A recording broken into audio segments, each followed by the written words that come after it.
Hi, welcome to this session of the Joint Session 2020. My name's Trystan Goetze. My talk is called How Not to Express Epistemic Blame. I'm going to start with a case study from the internet, because as we know, when people are online, they tend to be quite nasty when they correct and criticize each other's false beliefs, right? So here's an example from April 2017. Branson Reese tweets this comic. It's called The Person Who Discovered Sharks.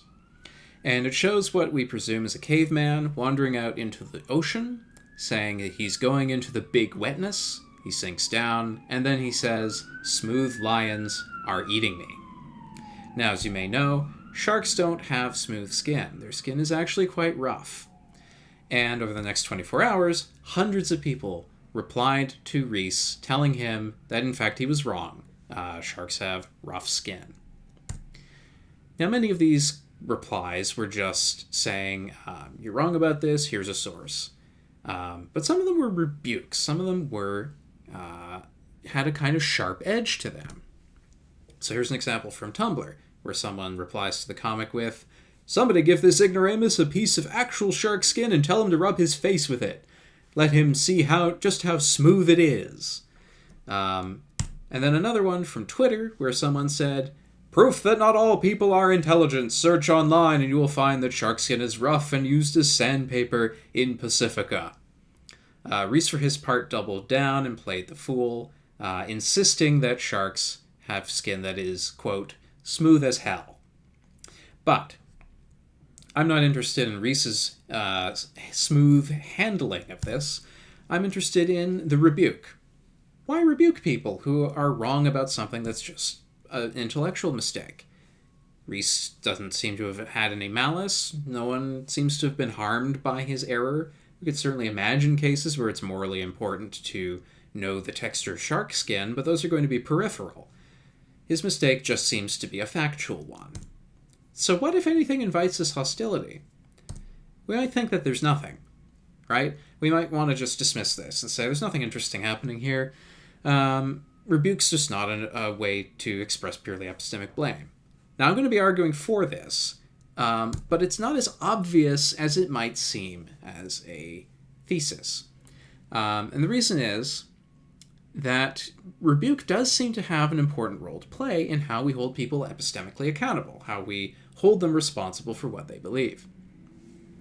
And we can see this in some recent reflections on the topic in the literature. Jessica Brown, Miriam McCormick, Lindsay Rettler, all of them put rebuke in a kind of important place. It's one of their central cases of epistemic blame. And in some instances, they are even careful to emphasize that what they're talking about is cases of just intellectual mistakes, not mistakes where there's any moral element. So I'm going to be arguing that, in fact, rebuke is not an appropriate way to express purely epistemic blame. And here's the plan for how I'm going to be doing that. So first, I'm going to summarize Jessica Brown's account of epistemic blame and the place of rebuke in it. Second, I'm going to argue that because rebukes are punitive, they can't be an appropriate expression of purely epistemic blame. And third, I'm going to sketch an alternative, which is a kind of dispassionate criticism, which I think is the appropriate way of holding people intellectually accountable in cases where it's just an epistemic error. So here's Brown's account. She's drawing on George Scher's account of moral blame, in case you're familiar with that.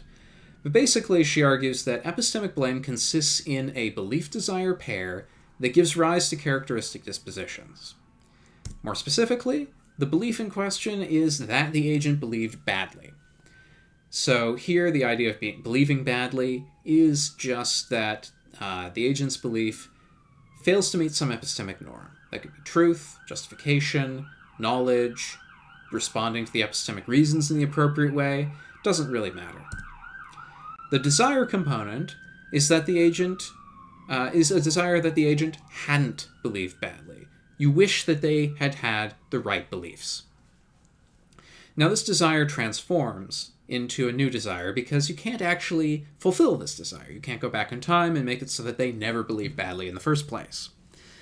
So this turns into the belief to make the agent stop believing badly, and in particular to make them appreciate or acknowledge or recognize the the epistemic reasons that they must have ignored or flouted in coming to believe badly. The dispositions that come along with this belief desire pair that are given rise to by it are affective, so they include things like feeling annoyance, anger, or frustration with the person for believing badly, but also behavioral dispositions, ways that we express these emotions and ways that we try to hold the agent accountable for their intellectual mistake.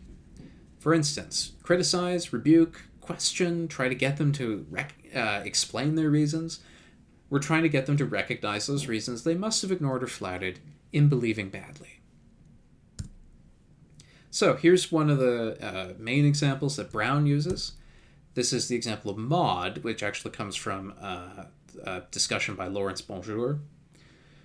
So Maud unknowingly has a reliable clairvoyant power. Sometimes she gets intuitions where she can see what's truly happening somewhere else in the world. One day, she's watching a TV broadcast, and it shows that and it's apparently live. It appears to show the US president in Washington, D.C. And Maud then has the clairvoyant intuition that the president is in New York. So she dismisses the TV broadcast as fake. Even though she has no evidence of her power, she has no evidence of its reliability. And Brown says, consequently, we may blame her for her belief. Her close friends may rebuke her, saying, "How can you be so stupid as to believe the president is in New York when the TV is showing he's in Washington?" So there's the example. Her friends are expressing their annoyance or frustration with Maud. They're trying to get her to acknowledge epistemic reasons that she's flouting, that is to say, the TV broadcast. And the sharp edge of the rebuke is in the "how can you be so stupid" part. Now, Brown claims that this kind of rebuke is one of the characteristic ways in which we express epistemic blame. It's not the only way, but it is one of the central cases for her. But remember Rees's case. That should give us pause on this one. This also seems like an instance where there's nothing morally important riding on whether Maud is right or not. So, why would her friends be justified in rebuking her? I'm going to now move on to talk about why rebukes are punitive. So here I'm drawing on Linda Radzik's account, and she in turn is drawing on Stephen Darwall and Anthony Duff. Rebukes have two aspects, right? On the one hand, they're communicative. They tell the person that we're rebuking that they've done something wrong, that they have transgressed some kind of norm, whether that's moral or prudential or epistemic or something else. But they also have a punitive aspect. Rebukes aim to make the person feel bad for what they did. If you're not aiming to make them feel this kind of negative affect about the mistake, then it's not a rebuke. By calling Maud stupid, her friends aren't just correcting or criticizing her, they're insulting her. Now, the problem here is that penalties require some kind of justification. That's why so much of the discussion in moral responsibility is about how we could justify blame. So let's turn there to see if we can find any help here. Accounts of moral blame usually include some kind of justification for inflicting these penalties, including rebuke, but also much harsher kinds of penalty. And arguably the most famous version of this in the contemporary literature is Strawson's account, where he says, "The morally blameworthy agent has shown us a lack of goodwill, and so we can withdraw our own goodwill from them in turn, and that justifies us in punishing them. We no longer owe them goodwill within some specified boundaries, so punishment is now open." Now, could we make a similar move in epistemic blame? I don't think we can. Penalties could be justified if we reciprocally withdraw goodwill in cases where that intellectual error is also a moral failure. So, for example, we can remember Clifford's classic story about the ship owner who wrongly assumes his ship is seaworthy, even though there's plenty of evidence to suggest it's not.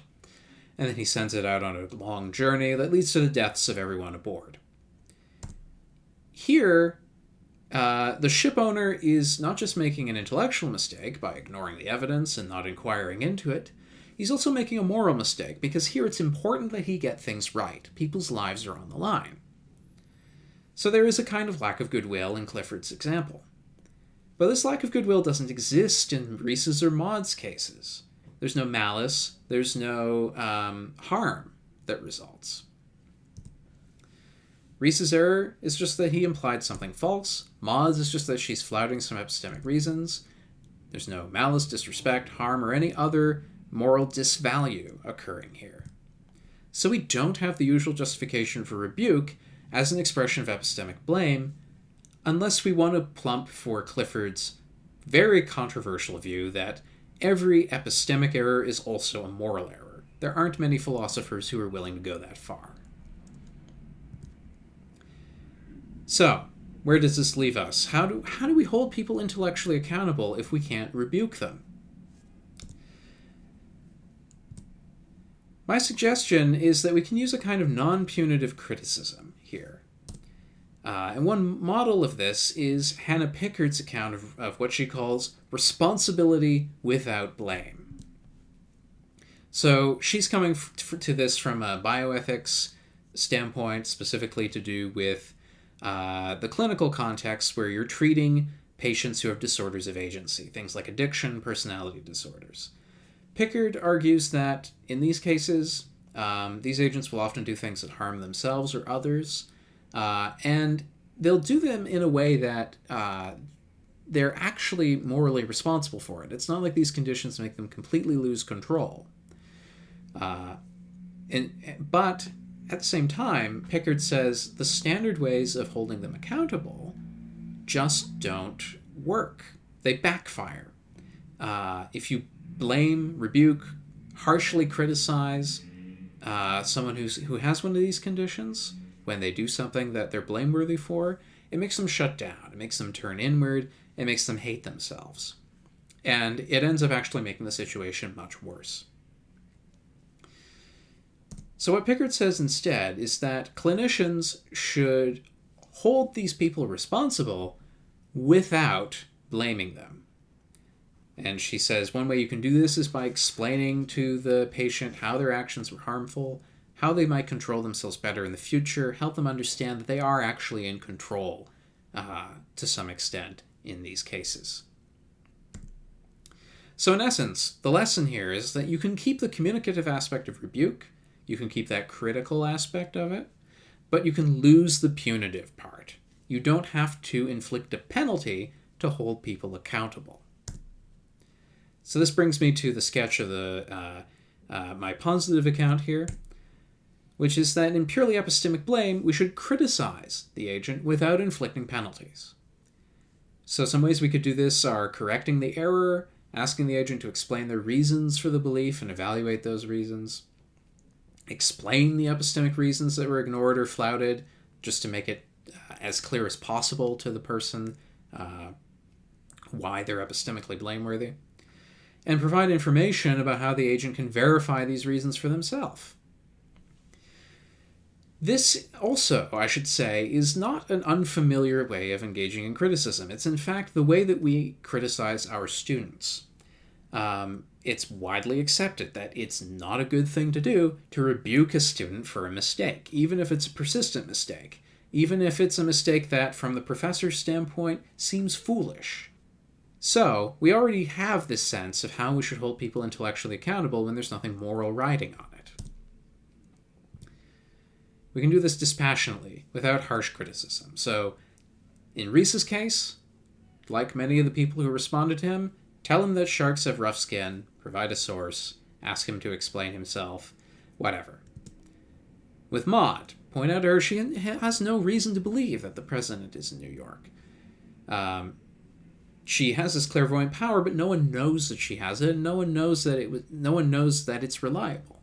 So she doesn't really have a reason in the important sense. What I hope to have shown here is that despite some recent philosophical literature that suggests that rebuke has an important role to play in epistemic blame, I don't think it can be justified unless there's some moral element to the intellectual mistake. Thanks.